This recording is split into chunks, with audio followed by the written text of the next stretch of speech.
wonderful to see everybody here for this important Housing Justice Forum hosted by Making Housing and Community Happen. My name is Bert Newton. I am the Outreach and Liaison Coordinator for Making Housing and Community Happen. We are honored to have Kristen Schrader-Frechette, Professor in the Department of Biological Sciences and Department of Philosophy at the University of Notre Dame, and Tim Kohut, Director of Sustainable Design with National Community Renaissance. They will be our featured speakers this evening. But first, we're going to start with a few announcements, then a spiritual reflection, then some very brief subcommittee reports, and an 8-minute video, and then we will jump to the educational portion of tonight's forum. So before we start tonight's Zoom meeting, please mute yourself and pause the video if you're stepping away. A few announcements here. We don't charge to attend our monthly housing justice forums. We depend on the generosity of donors to do our work. If you'd like to make a contribution, please go to our website, www.makinghousinghappen.org, and then /donate if you want to donate. Donations are tax deductible, and Anthony's going to put that in the chat. We have an opportunity also to team up with LA Voice to do phone banking for the propositions on the ballot this November. If you are interested in phone banking with Making Housing and Community Happen and LA Voice for the November ballot propositions, please let us know in the chat and we will contact you later with the details. Also, we have an upcoming Making Housing and Community Happen Housing Justice Forum on Tuesday, September 22nd, so in about a month, at 7 p.m. And the topic is going to be Advocacy 101. The presenters will be Alexia Salvatierra, author of Faith-Rooted Organizing, and Anthony Manousos, who's here with us tonight, who's a co-founder of Making Housing and Community Happen and longtime advocate for the Friends Committee on National Legislation.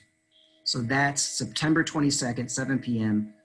You don't want to miss that. That's going to be good training in community organizing. Also, where do Biden and Trump stand on affordable housing? To learn about their positions, go to laquaker.blogspot.com. Where do Trump and Biden stand? And Anthony will put a link to that blog, it's his blog, in the chat. So now we're going to have our spiritual reflection, and that also is me. So I'm going to need to do the screen share. Second here, all right. And I trust you can see that. And my own friends as well. Now I see what Kristen was talking about when she, all right, so I had to move that thing out of the way. All right, and one of the slideshow from the beginning. Now we are a faith-rooted organization, interfaith organization, so we don't always use the Christian Bible. In fact, last month I did the spiritual reflection, and I used a quote from a novelist to do the spiritual reflection. But my spiritual tradition is Anabaptist Mennonite, and so we do use the Christian Bible.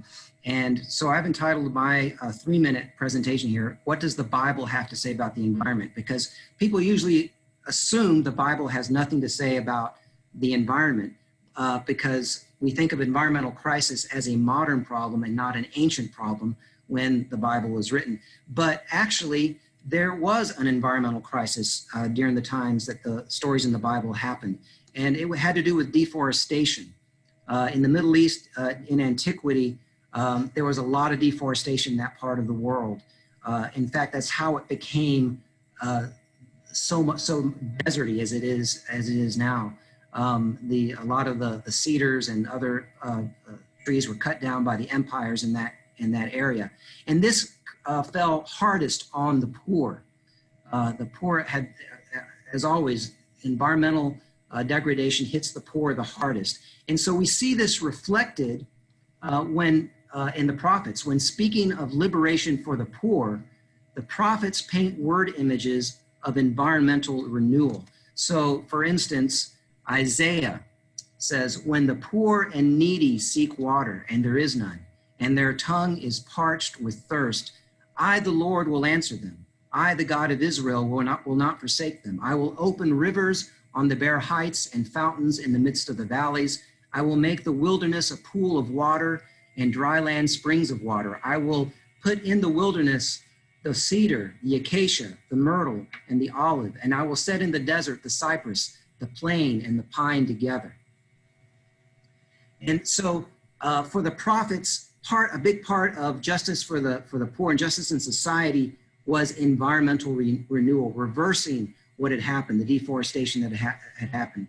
And then we see that in the very last chapter of the Christian Bible, Revelation, chapter 22, the very last chapter, we get this image of a city, the New Jerusalem, a city on earth that is a city of justice and healing with environmental renewal. This is the image we get from Revelation 22. Then the angel showed me the river of the water of life, bright as crystal, flowing from the throne of God and of the Lamb through the middle of the street of the city. On either side of the river is the tree of life with its 12 kinds of fruit, producing its fruit each month, and the leaves of the tree are for the healing of the nations. So that's the vision the Bible leaves us with, is this vision of a city that is a place of justice and healing with environmental renewal. It's the tree of life. So with that image, let's have a moment of silence.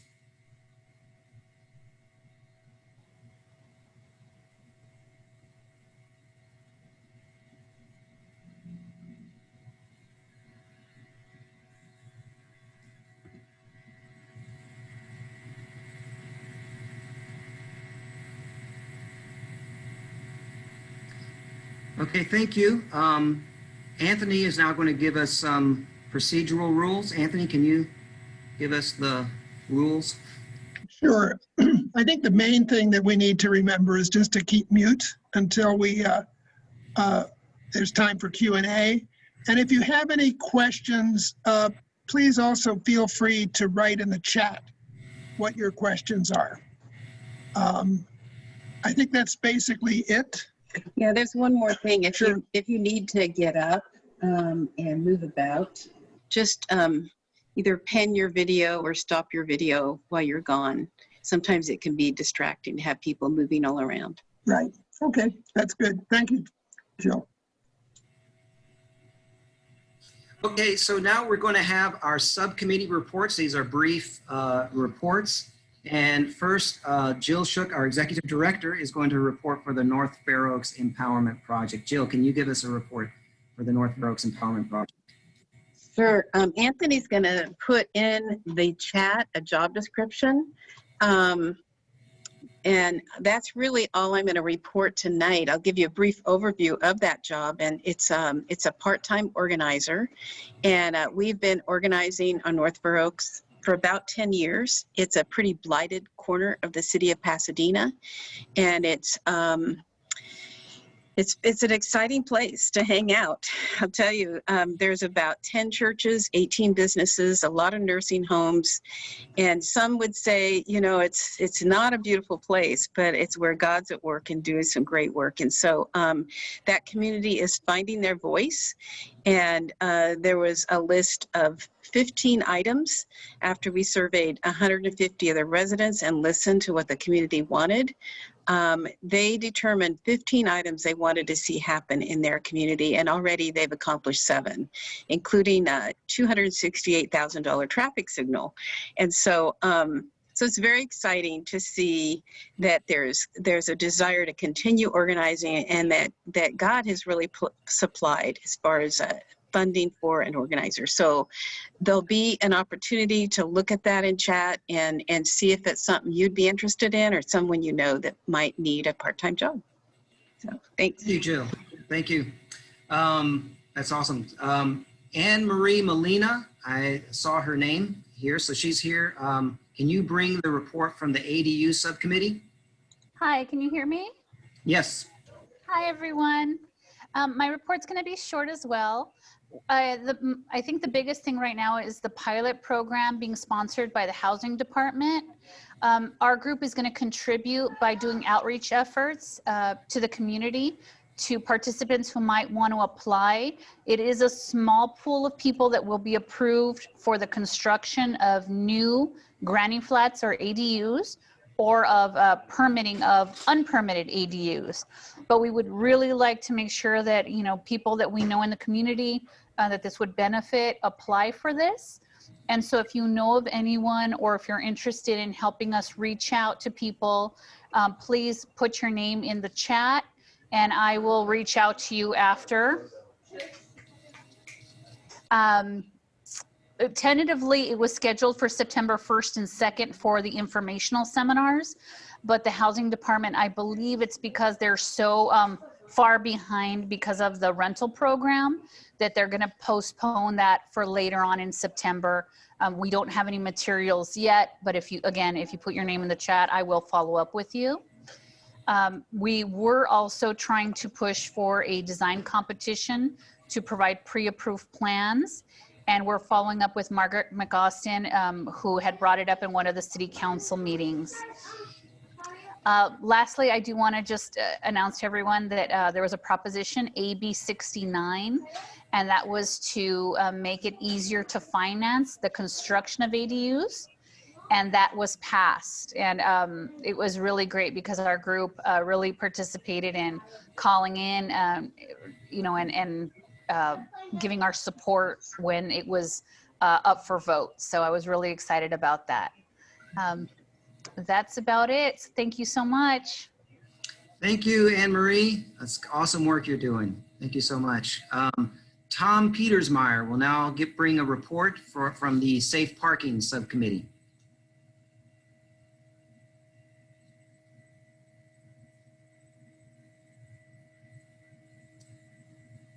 Tom, I don't know if you're trying to speak but are muted. I can't see you.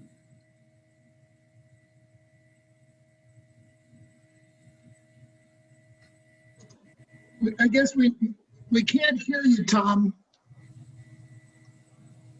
Can you hear me now? Yes. Yes. Okay, now we can hear you. Yes. I was muted. Okay. So again, on July 28th at the regular MHCH monthly meeting, the Safe Parking Committee presented its PowerPoint presentation on safe parking to be used with prospective safe parking site hosts. On August 16, several of us met with Reverend Sharon Richter from Trinity Church, Pasadena, to present our PowerPoint and discuss details of such a program. She came back to us on August 24th that her council voted to work with us to set up a safe parking pilot program. In addition, they may be able to provide showers certain days of the week and might serve a simple breakfast. Thank you, Tom. That's all. Those who were unaware what safe parking is, it's safe parking for people who are living in their cars. There's about a quarter of people in Los Angeles County who are experiencing homelessness are living in their cars. So that's what Tom's group is trying to set up. Thank you so much for your work and Tom. I'd like to add that in the San Gabriel Valley, there's not one safe parking place. Lot. We're trying to correct that. Yes, yes. Wonderful. Thank you, Tom. Connie Millsap will now bring a report from the Community Land Trust. Good evening, everyone. Community Land Trust is a new committee that's forming, and we've spent the summer gathering interested people and talking with them to find out where their interests lie and how they might be able to work with the committee as we begin the research of the possibility of having a community land trust for San Gabriel Valley. We are now at the point where we're going to have our first initial meeting. Excited about that. It's been long in coming. And other than that, I've been doing some additional training with Grounded Solutions on the many facets that are involved in community land trust, just to keep myself educated and we'll be educating group members along the way. So it's exciting times as we begin this journey. Thanks, Connie. Yeah, they're putting a ton of work into that. And if you're not aware of Community Land Trust, it's a way of making home ownership a lot more affordable. So it gets pretty complicated, but that's the gist, the outcome of that. So it's a wonderful, amazing initiative. Next, Anthony is going to bring a report from the Affordable and Supportive Housing Advocates Subcommittee. Yeah, we're excited. We have a new name. Our Homeless Housing Committee decided to change our name to Affordable Supportive Housing Advocates, or ASHA, and that more accurately reflects what we do. Now, the word ASHA means life in Swahili, happy in Hebrew, and wish, hope, or desire in Sanskrit. How great is that? This month, ASHA's focus has been on 2 new housing developments being proposed in our city. We're partnering with a Fuller student team concerned about CBD's proposed development of 105 units on the corner of Los Robles and Corson. They want to use a state density bonus by including only 8 very low-income units, which they'll probably need to adjust to at least 20% of the units or more to meet the city's requirements. This site is part of the Fuller Master Plan that requires 100% affordable student housing, so there's going to need to be some adjustments. We also plan to meet a developer seeking to build 227 market rate units on Los Robles next to the 99-cent store in a relatively low-income neighborhood near the freeway. They want to pay an in-lieu fee instead of including affordable units.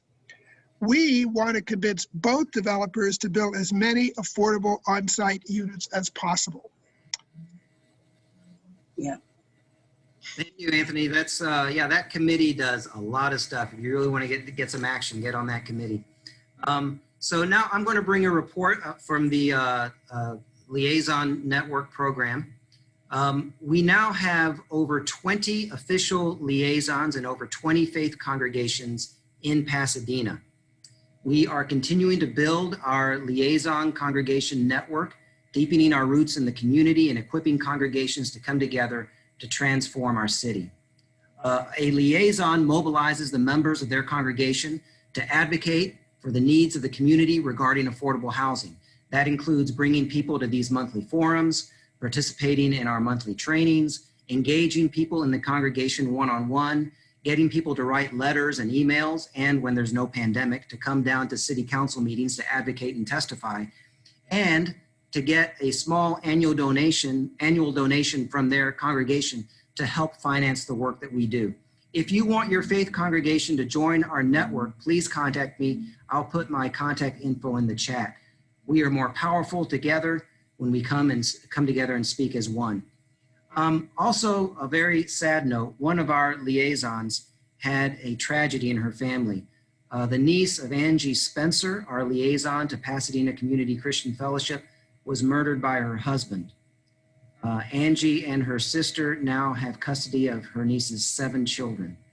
Please keep them in your thoughts and prayers, and if you are able, make a donation to the GoFundMe page. I will put a link for that in the chat as well.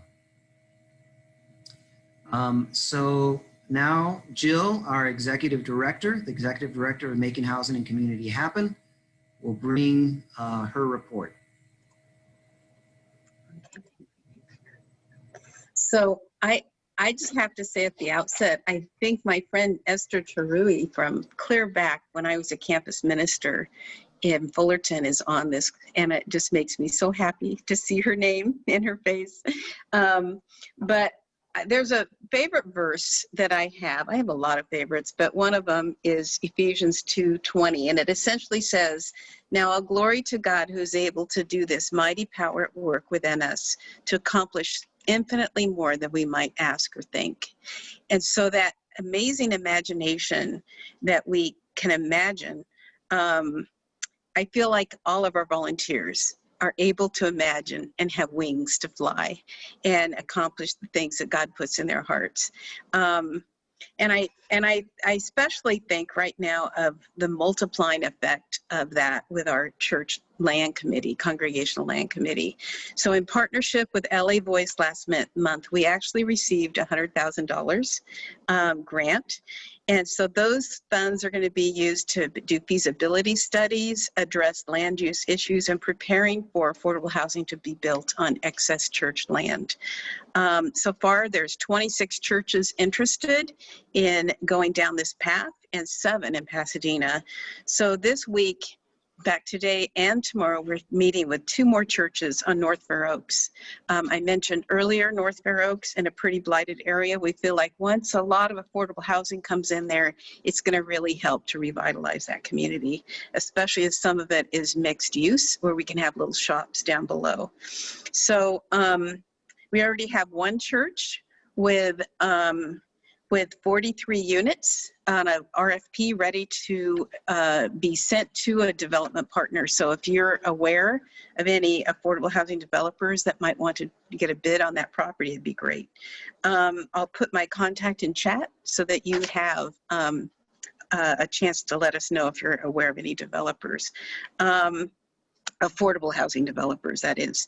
So we just finished also conducting a poll to determine the level of interest not only in building on excess land, but also pallet homes and trailers. Right now there's 50 trailers just sitting in the Rose Bowl, mostly unused. And so we want to see if we can get the city to put some of those in church parking lots. We're anticipating with COVID, some research is saying that up to 20 to 45% increase in homelessness. And so we want to be ready, and we want the churches to be on the forefront of addressing the dramatic need. One of the exciting things we asked on that poll is if they'd be interested in supporting what we're calling an overlay zone, which would enable any church in the city of Pasadena to have the proper zoning so that we can actually build. So our response on that question, if they'd be supportive of that, was 98%, which was really exciting. And we want to extend a grateful just how much we appreciate the Ahaya Center and Spiritual Living, because they played a huge role in getting this poll done. It was a lot of work to do, but really worth it. So I'm going to close out just talking in my report about a few other things here. All of our teams are moving forward, as you can see in their reports, even in this time of pandemic, and maybe because of the pandemic, with the looming fears of eviction. Moratoriums are scheduled to end, and that has kept many people in their homes, people who are unable to pay rent right now. Unemployment benefits are scheduled to end, and so our whole society is feeling the edge and the fearfulness of possibly becoming homeless if things aren't changed in terms of policy. One study, I already mentioned that. So we need strong rent protections, and we need homes that people can afford. Our organization is well named Making Housing Happen.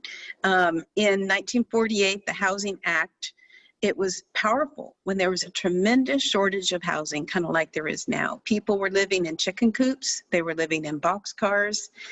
The language of the act was beautiful, a decent home for all Americans.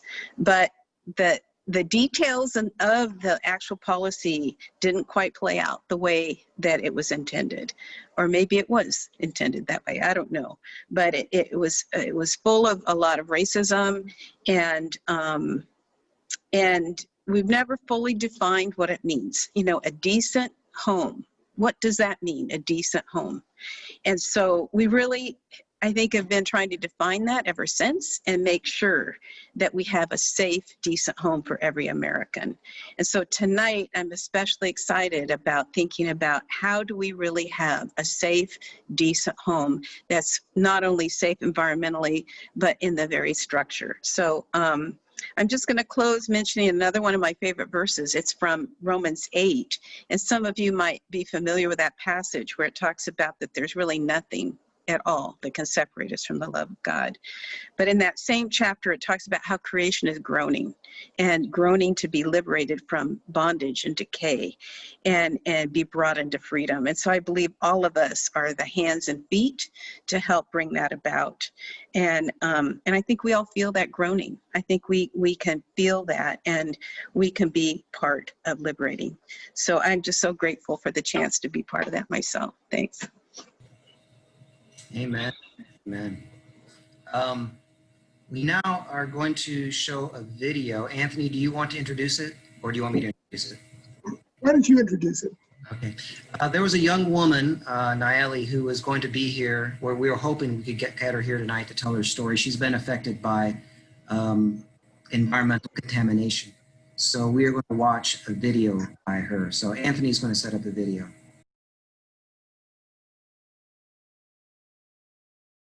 All right, so we're going to go on to our major portion of the night. We want to start with Tim Kohut. He is the Director of Sustainable, let me just make sure I got, He is the Director of Sustainable Design with National Community Renaissance, a regional developer and builder of affordable housing. Tim works with design teams, construction teams, and subcontractors, implementing strategies aimed at high performance and energy efficiency to ensure that all projects are built to meet the strictest accessibility requirements. He is a certified accessibility specialist, a certified energy analyst, home energy rating systems rater, and Building Performance Institute energy analyst. Tim has spent more than 20 years designing, building, and consulting on affordable housing projects throughout Southern California. So Tim, we're honored to have you here. Please come and speak to us. You have 25 minutes, and we will let you know in the chat as time is winding down. And afterward, Jill will facilitate 10 minutes of Q&A. So Tim, please speak to us.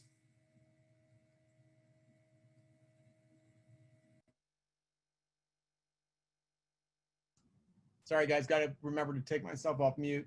Thanks, Bert, you nailed it. I think at the end of my bio, what I should really say is Tim is a nerd, because that kind of captures everything. Everything that's on my bio, just like, it's pretty nerdy stuff. Let me go ahead and see if I can share my screen really quickly, get this queued up. And while I do that, I do want to say that the video that Anthony started to cue sort of really caught my attention because I'm an architect, I'm an energy analyst, I'm actually a climate reality leader. So there's the big logo on the bottom of it, which is the Climate Reality Project, where a lot of those videos come from. It's Al Gore's, for those of you, maybe some of you are climate reality leaders too. It's Al Gore's nonprofit organization that deals with educating people around the climate crisis. So, you know, it's nice to hear from all aspects or all corners of what you do as an organization. It's heartening for me because, you know, I'm an architect and I work for a nonprofit developer builder of affordable housing. And building affordable housing is really, really hard. So the fact that you guys are out there and, you know, working your neighborhoods, both physically and politically, to try to make affordable housing a reality is very heartening. I've sat in way too many city council meetings where the opposition comes out in such great force that it just kills projects that we're trying to do in neighborhoods. And while we're trying to deal with the deficit of affordable housing, it's really hard to do unless there's local support. So kudos to all of you. The work sounds terrific and fascinating. I'm going to try to describe a little bit of the work that we do at National Community Renaissance. And I'm going to preface it by giving you just a little bit of an intro to who National Community Renaissance is. We are a nonprofit developer, builder, property manager, and resident services organization. So you see the corners of our organization there. We have our resident services arm is Hope Through Housing. So once we build our projects, we actually operate them and provide ongoing supportive services to our residents, which is really challenging right now in the time of COVID. we are sort of the life farm to many of our communities, vulnerable communities in many cases, and we've really had to double our efforts to try to just make sure that our residents and our communities are safe. I get to spend a lot of time thinking about sustainability and energy efficiency, and I've been driven most of my professional career by this desire to bring sustainability into the deepest corners of underrepresented communities. I started out as a Peace Corps volunteer in the 90s and started working as an architect and putting, very early solar panels on rural buildings, little rural homes in the middle of the Campo out in central Honduras, and little 90-watt panels with, firing a car battery, a 12-volt car battery, and a couple of light bulbs for the house. But it was fascinating work for those families because they've never had light after the sun went down. And here I am, 25, almost 30 years later, and I'm just doing it at a much larger scale with a little bit more focus and the power of the state of California behind me with the laws and regulations that we put in place that sort of, in my opinion, lead the world. What's fun about working in affordable housing is the challenge is we don't have extravagant budgets. We have always, constant political challenges and physical challenges, but we do more, I think, when it comes to pushing the envelope on renewable energy than any other corner of the building professionals out there. And if we can show what is possible by doing it in affordable housing, my argument is always, if we can do this, anybody can. And while I'm a sort of a tree hugger and an environmentalist, you might be able to tell from my surroundings here, I can't convince people to do things because I'm an environmentalist or a tree hugger. It just doesn't work. So, and you're probably going to find yourselves equally challenged as you try to advocate for these things. It is the morally right thing to do. We should be doing more of it, but you can't convince people to do that all the time because it's always going to come down to dollars and cents. And so what I'm going to show you now is where we stand when it comes to the dollars and cents of the argument and why I think we're going to win the argument. I just saw it tonight. Sierra Magazine, the magazine of the Sierra Club, is coming out with their new monthly edition is going to be The End of Oil, The End of Fossil Fuels, or something. That's the cover article. So I'm sort of heartened that we're moving in this direction and we're showing what's economically possible. And it no longer matters what the fossil fuel industry wants to do because they're going to lose the economic argument on this. And I'll show you why. Before I move on, I just want to just highlight a couple of things. Our deep commitment organizationally, we were recognized the last 2 years by the U.S. Green Building Council, who governs the LEED for Homes, the LEED building program. U.S. Green Building Council, the largest green building organization in the world, recognized National Core. It's sort of an elite group. I think there's 20 or so builders. We're the only affordable housing developer on the list. And we are the first developer to sign on to the American Institute of Architects 2030 commitment, where we commit to trying to get our projects to zero carbon by 2030.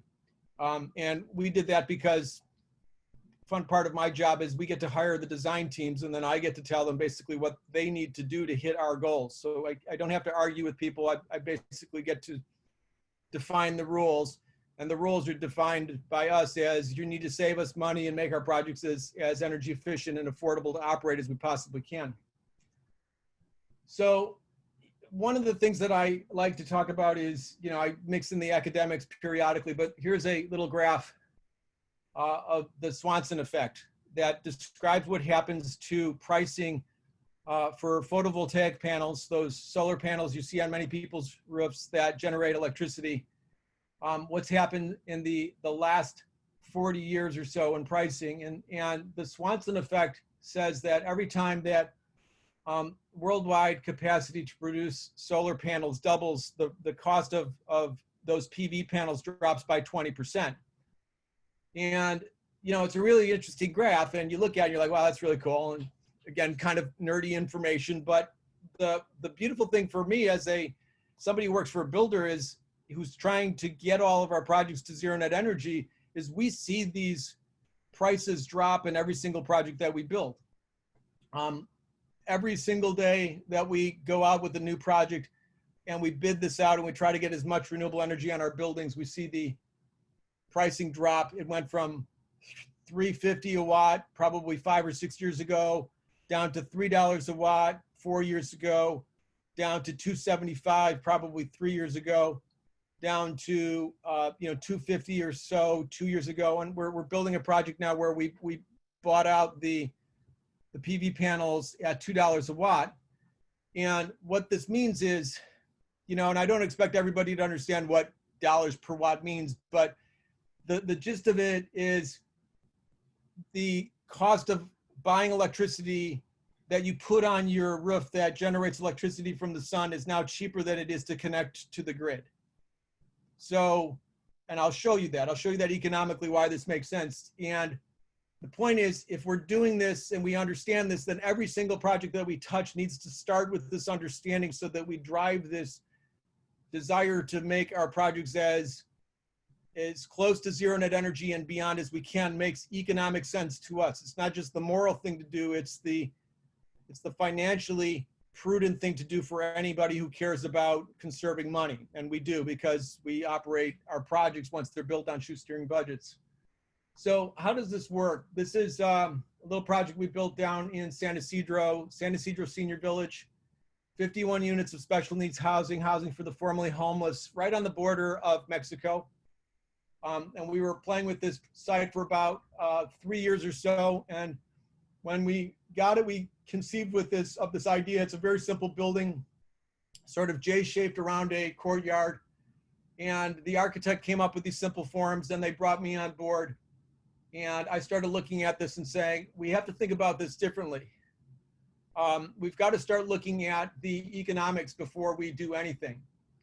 So I started doing my analysis on the economic advantages of installing large-scale PV, photovoltaics on our buildings, energy from the sun, which is free.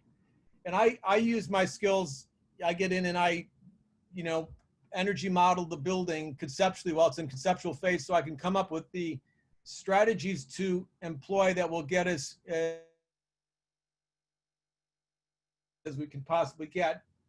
And I run this analysis through the local utility rate schedule, and I come up with our operating budget for this particular project, $56,000 a year.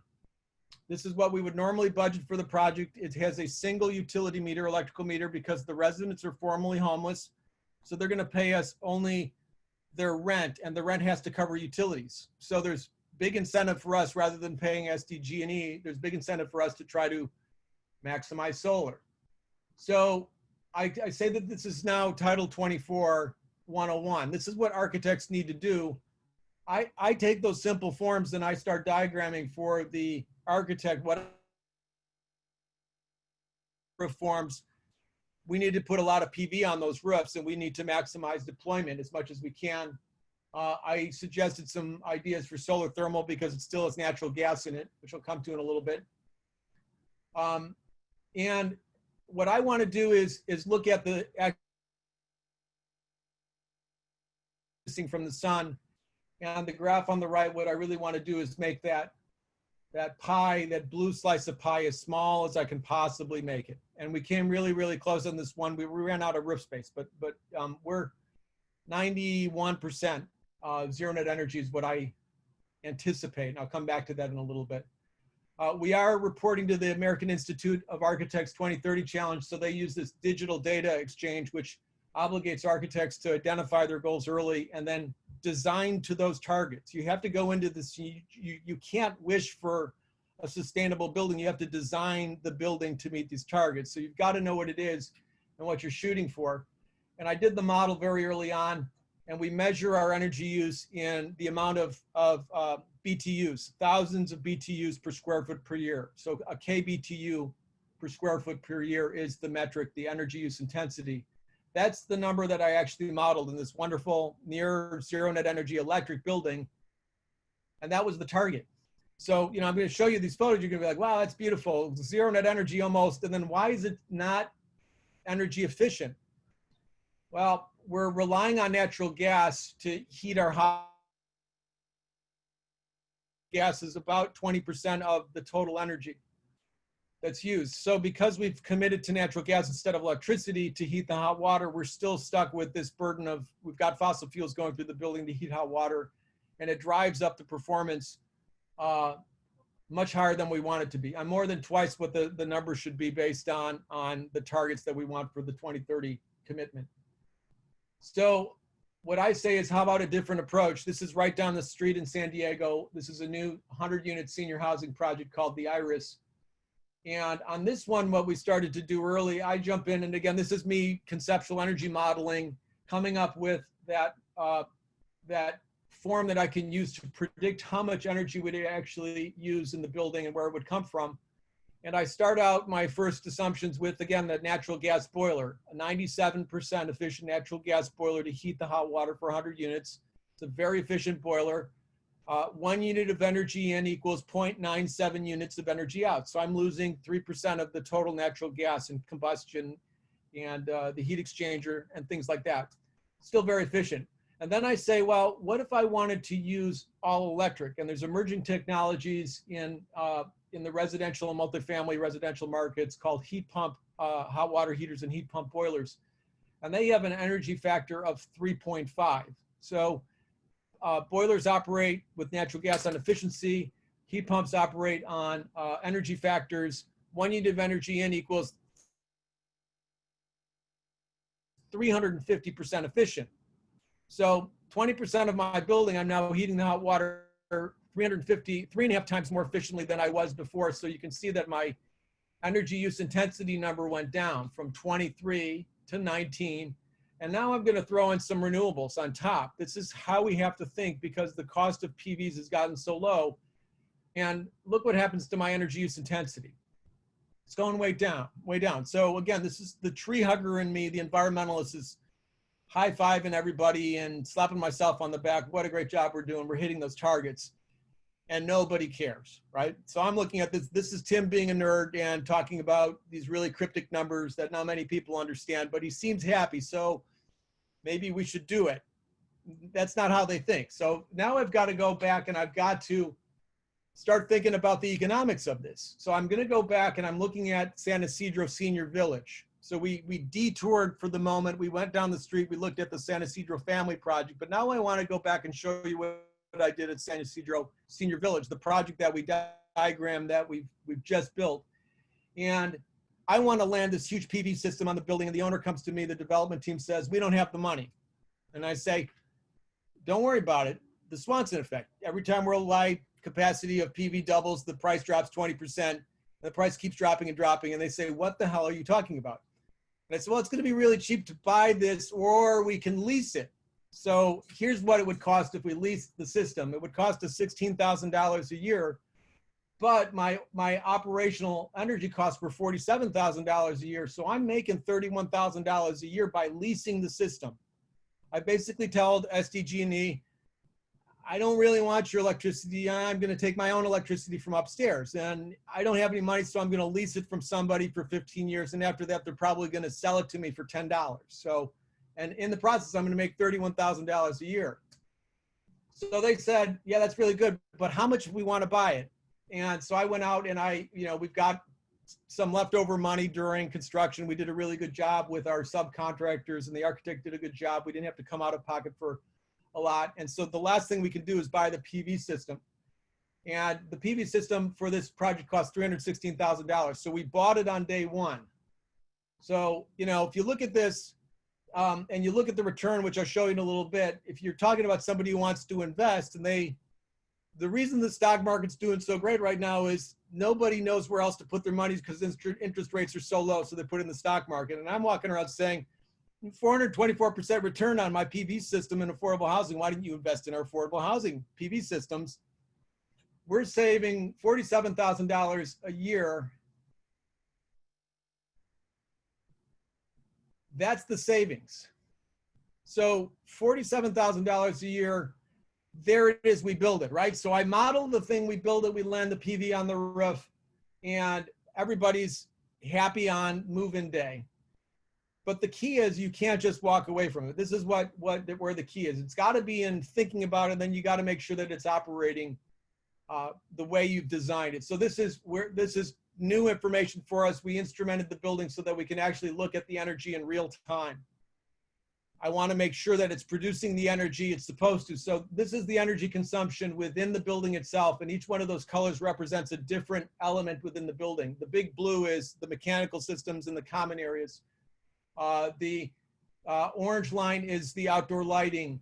The two green lines are the top one are plug loads. The bottom one is the elevator, and the bottom purple one, I can't remember what that one is. I think it might be more plug loads, right? So that's what's happening. This is a 7-day period where you can see the energy is going up. And I look at this and like, I want to know where the energy is going. And I'm like, this is great, but why is the mechanical peaking at 8 o'clock at night? Why is the energy used? They're supposed to go home and the systems are supposed to turn off. So I'm looking at this, and we did something wrong in programming the thermostats. We're actually wasting energy in the middle of the night.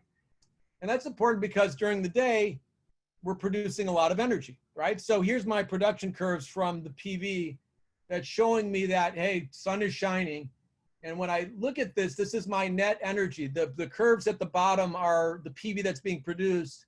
The curves above the black line are the energy going into the building. And what I want is the net energy always to be very deep in the negative because I'm actually making money. In this case, since July 31st, we've made $1,000, right? So I'm feeling pretty good. The days are going to get shorter. But what does this mean for us? And this is, again, if the point here is I can't be any clearer than I'm actually putting on the slide. If you're going to remember one slide, remember this one. What does $47,000 in annual utility savings look like over time? So this is 51 units of housing for the formerly homeless. It's a master metered project. That's my operational savings. So that ascending curve that grows to 1.955 million are the avoided electricity costs for my building. And the lines at the bottom are, the green one is the cash purchase. And it would have been slightly more affordable had we leased it. But at the end of the day, that $300,000 for the system, we had it and we had to spend it. So it actually didn't cost us anything. So in the 30-year life of a building, $2 million worth of operational savings in a 51 unit project is fairly substantial. So the argument that I'm making here, what do you do with those utility savings? These are our residents on move-in day, right? They're moving into our project, people who are formerly homeless who now have someplace secure to call home, right? And what do we do with $2 million? We've got plenty of ideas, right? So the idea here is do it, reach deeply, demand higher quality, push as far as you can when it comes to energy performance and renewable energy because it makes economic sense. And anybody who doesn't agree with you as building affordable housing right now, as I say, is either, unfortunately, a little bit lazy, a little bit misinformed, or they have serious ties to the utility companies that they just want to keep giving the utility companies money. And the utility companies will love you if you keep just investing in renewable energy. So here's where we land. We are in it for the long haul at National Community Renaissance. We build these projects. We are active in the communities forever and ever. And when you guys talk about affordable housing projects that go suddenly become unaffordable after you move in, we can't do any of that. We have these long-term affordability provisions and riders, 55 years or more that require us to make our projects permanently affordable. And then when the 55 years expire, they're still going to be affordable. The only problem that we have right now is that there's such a huge deficit in affordable housing in the state of California. And there's not enough money. And now we have more budget crisis issues to deal with. So there's going to be less money and more people competing. And community opposition to what we want to do, especially around homelessness, is very severe. As you guys know, in Pasadena, it's a really tough battle to fight. But when we get in there, we are in it, for the long haul, and we're all in it. And what we truly believe is we're showing the way that the rest of the affordable housing industry should be behaving when it comes to producing high quality affordable housing. I'll hand it back to you, Joe. We've got just 2 minutes left. If you have some final closing comments before we start Q&A, and if you have questions, everybody, please start getting ready to ask those. I am ready for some questions. Okay. There was one question in chat, actually two, sort of. One had to do with building affordable housing next to freeways. And maybe Tim knows more about the policy, but there was a research done, I think, by USC or UCLA, and Yep. and they was it USC? I think it was UCLA. UCLA saying that you could not build within 500 feet of a freeway. Right. And so so that's not true of market rate housing, but affordable housing actually has higher standards of where it can be built. So that answers that question. There was, and that kind of answers the other question too, about building affordable housing on toxic sites. That if you, what's happened, like in that video, we've got a gal that had her family home, you know, next to an oil well, and that's not necessarily affordable housing, but that should never happen. And so, Tim, if you could speak to that, and maybe if you're aware of the history of housing and how it's worked with public housing, that often happened. It would be in undesirable places. But now, when you guys look at sites, what do you look for? How do you make sure it's a clean site so that you're not putting people in jeopardy? So, and I see some of the questions coming through the proximity of, you know, both the freeways and to public transit. So we have a lot of our projects, you know, building next to public transit is the optimal thing to do. The problem is that everybody wants to build next to public transit. So that is the most expensive land to buy.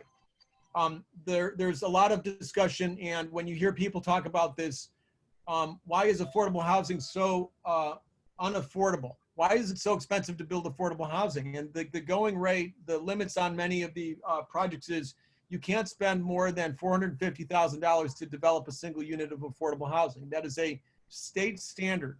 And people have a heart attack when they say $450,000 for a 700 or 800 square foot unit. Are you killing me? Why don't we just give people the money? And the challenge is, you know, we build that actual unit for $130,000, but you've got the cost of land, you've got the cost of consultants, you've got the cost of attorneys, you've got other regulatory hurdles. And if the land is the driver on this. So if the cost of land, if it's next to a metro site or something like that, even in this market right now, we're seeing that the cost of real estate is continuing to go up. So it's not getting easy. Building next to freeways, nobody wants to build the market rate housing next to the freeway. So a lot of times those are the affordable slices within a developed geographical landscape that an affordable housing developer can afford to buy. We don't like to buy anything within, you know, 250, 300 feet for sure. 500 feet is really stretching it, but we do land with project sites sometimes. We're building one in East LA now, where we're designing it right at the 710 and the 10, not too far away, within close proximity in this area that has been deemed one of the worst areas for air quality in Southern California because of all the diesel particulate matter that comes from these trucks that are flowing down the 710 freeway. When we build with something like that, we have to go take extra precautions to make sure that the indoor air quality in that unit is. You froze, Tim. Outdoor air filtering systems to make sure that the families who live there are going to be safe. And my hope is that within the next 10 years, you're going to see this massive movement away from combustion engines to electric vehicles, including, you know, short distance trucks and long distance trucks. And when that starts to happen, suddenly the air quality is really going to start to improve. I don't think we can bank on that for now, but the big challenge for anybody building affordable housing is where can you find the land that is amenity connected? If anybody's sitting on land that they own anywhere in Southern California, that they're just dying to do the right thing, then you call National Corps Let us know. We would love to buy that property from you for fair market value with a little bit of a discount. I lost him. So Tim, I think we lost Tim. He's still here. Oh, good. So Tim, I have a question, and I hope there's maybe a few more. We've got about 5 more minutes for Q&A. When it comes to tax credits and the funding source for affordable housing, and I know that it's about 400 points you have to score really high on in order to win those tax credits. And so, and I don't know what percentage, I know it's a really high percentage of those that are green and requiring some kind of environmental. Yeah. So can you speak to that for a minute and how that works? Yeah, I'd say, you know, the U.S. Green Building Council came out with their lead for homes standard in 2007. And I'd say for the first 2 or 3 years, there were very few developers who were actually using that as a standard to guide their way towards the way they design and build affordable housing. At the time, I worked for Abode Communities, which was formerly known as the Los Angeles Community Design Center. We built some wonderful projects up in Pasadena while I was there, affordable, LEED for Homes certified. The funding sources slowly grabbed onto that as a requirement. So most affordable housing now, you must be LEED for Home certified or Green Point rated or Energy Star certified. You cannot get the funding. You have to get all of the points. And the funding is so limited that, and it's so competitive, you have to go in and you have to get all of the points. And really the true thing that will make or break you is local subsidies. So how much other funding can you find and how little is your ask of the biggest source of funding, which is the federal tax credits. So like Pasadena has, I think, a housing trust fund or something. When they want to do something, they will come and give, they will incentivize either in cost of land or something like that. They will allow you to make your sites more competitive. The city of Santa Monica has the same thing, which is why they're so successful in securing this funding. Other parts of Los Angeles and San Bernardino County, it's a real challenge because the local cities don't have any money. And we go in with those projects in those areas where there is blight and need, and we can't win those tax credit funds because there's no local support. I do see one quick question from Gabriel, Jill, before I know I'm going to hand this off. Go ahead. Just a second. Gabriel asked, are residents in the community also involved in training the operations and maintenance? That's a good question. Gabriel, in our projects, what we like to do is the complex systems are always managed by the owner, the building owner, and the facilities managers. So we train that staff in intricate detail. We take videos of all of the major systems so the on-site facilities people understand what to do to make sure that the major building systems are operated correctly. Within the units, what we usually do is a resident manual that shows what's in their unit, Energy Star appliances, show where there are local amenities, show things about, you know, green cleaning and things like that. What we try to do as much as possible is simplify it and take those complex factors out that might confuse people, including for me, like I'm constantly on the search for the easiest thermostat that I can put in our high efficiency HVAC systems so that my mom will be able to program it without screwing it up.